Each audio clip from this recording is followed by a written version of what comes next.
And now we're going to talk about the news of the week. Yes.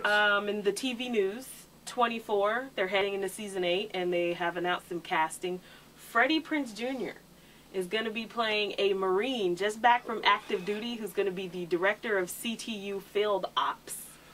So my question for you is... Isn't that the Ricky Schroeder sort of role that was... Yeah, and why don't they just bring back Rick Schroeder? Because he was so good. Did he die?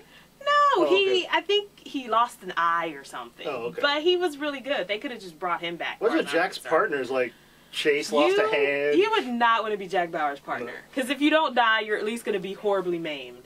But well, the last thing Freddie Prinze Jr. really did was he was working for WWE for a while, wasn't he, as a writer? He was doing their blogs okay. on their website. But here's the thing about Freddie Prinze Jr. He is definitely hit or miss. Yeah. Because I think on his sitcom, he was kind of funny. Yeah. But he's also been in some horrible teen movies. He was in those horrible Scooby-Doo movies. So you never know which Freddie Prinze Jr. you're going to get. And I Still Know What You Did Last Summer. And then there's also the idea that we know that Kiefer Sutherland is signed up for season 8, but nothing after that. So are they trying to set up his replacement? Because he is a name actor. I think they missed the boat when they made Tony a bad guy, then a good guy, then a bad guy, then gray-shaded guy, you know. Because he could have carried the show. Yeah. The other thing with 24 is they announced this actor, I forget his name, I'm sorry, I'll blog about it. He's going to be the new chief of staff. Chris Diamandopoulos. Did you see the finale yet? No. Okay. But there was, I won't say what, there is a chief of staff. Well, I unfortunately did see a couple spoilers where Ethan does come back to be chief of staff. Yeah. But this guy is going to be the president's new chief of staff in season 8. So that's a little mystery, like what happened to Ethan. Right. Some rumors are swirling around he could be the new first gentleman. Really? Yes. Ethan, the new first gentleman. Watch the finale, you'll understand. Okay.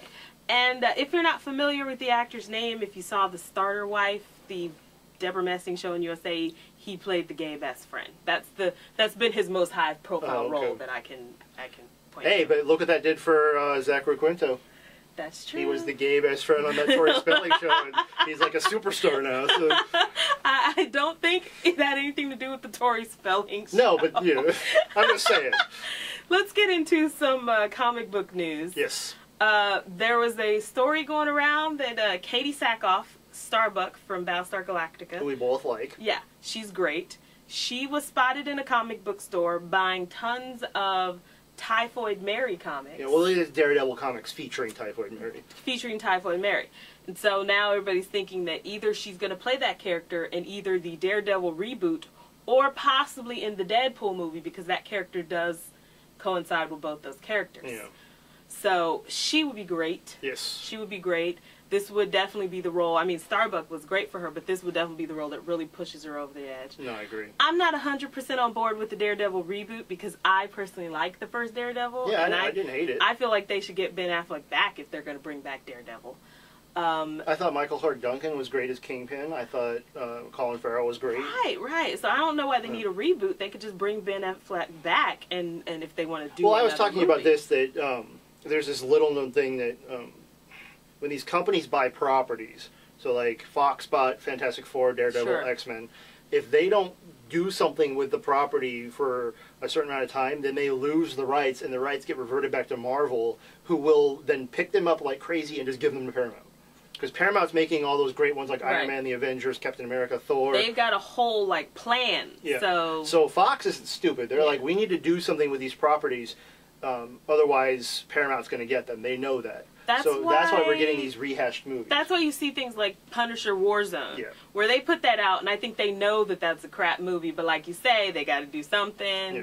So that's why you see stuff like that. That's why you sometimes see the straight-to-DVD or Sci-Fi Channel things that they just sort of throw out there. Exactly. But just my thought was, just imagine those comic book geeks when Starbuck walks into their comic book store. That'd be on that episode of Heroes where Claire went in for the job. Yeah, right. So just like that had to be the greatest day of their lives. But we also have to take this with a grain of salt too, because I know it was a couple months ago, Eva Longoria was seen coming out of the Marvel headquarters with a bunch of Avengers comics. Right. So everyone just assumed that she was up for the role of Wasp, because that's really, if you think about the Avengers and the classic Avengers lineup for this new movie they're making, especially like the Ultimate Universe, Wasp is in there.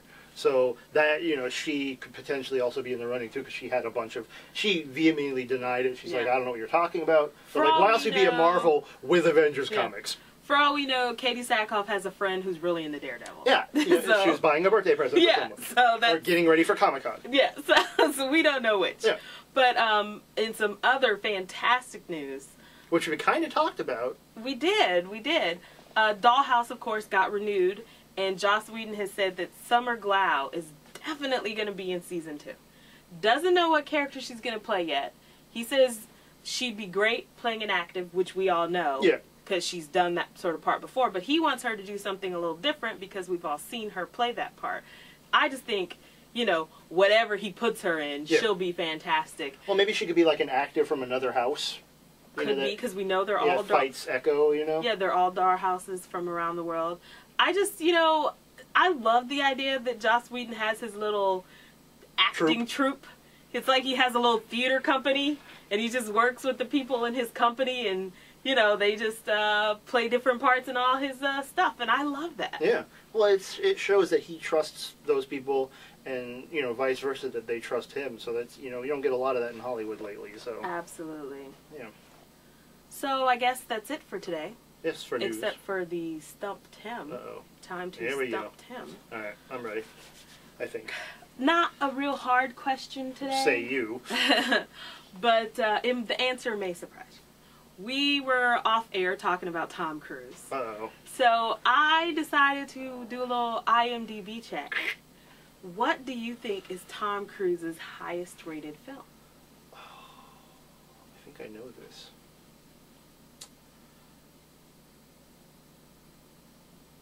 Magnolia? It is not Magnolia, but you are so close because Magnolia is number 2. Oh, I knew it! I knew it! Was, Number 1 is actually Rain Man. That was I was debating between the two, and I was like... So, there you go. Well, I got sort of stumped, because I got sort of a correct answer. Right. We'll take it as a win. Check out our blog. It is inskateblog.blogspot.com every single day, except for holidays and days we don't care to do it. So check it out. Check us out next week. Well, I do.